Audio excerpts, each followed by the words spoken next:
Will you read the scriptures with me? Jesus says in John 14, verse 27, "Peace I leave with you. My peace I give to you. I do not give to you as the world gives. Do not let your hearts be troubled, and do not let them be afraid." Now, this verse is interesting because Jesus is speaking to his disciples, and they are surrounded by anxiety. He is talking about peace, yet this feels disconnected, almost unrealistic. Why? Because in this moment, the disciples are about to lose Jesus. Everything they've built their lives on is about to collapse. And confusion, fear, uncertainty, all of it is at the doorstep of their hearts. And so in this most anxious moment of them following Jesus up until this point, he says right there in the middle of it, "Peace I leave with you.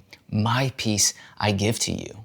Not after things calm down, not once everything makes sense, but right in the middle of it. And so we hear this and we might think that Jesus is just saying, stop being anxious. But that's not what he's doing. He's offering something deeper, a different kind of peace, one that doesn't depend on our circumstances, but the kind that comes from his presence, because nothing about their situation was peaceful, and nothing about yours might be either. The pressure, the unknowns, the things that you just can't control, they are all real. But Jesus isn't waiting for those things to disappear before he gives you his peace. He gives it to you in the middle of them. So what does it mean then to be a non-anxious person with Jesus? It doesn't mean that you'll never feel anxiety, but rather that when anxiety arises, it's no longer your leader. It doesn't dictate your decisions, your reactions, your pace, because there's something deeper anchoring you.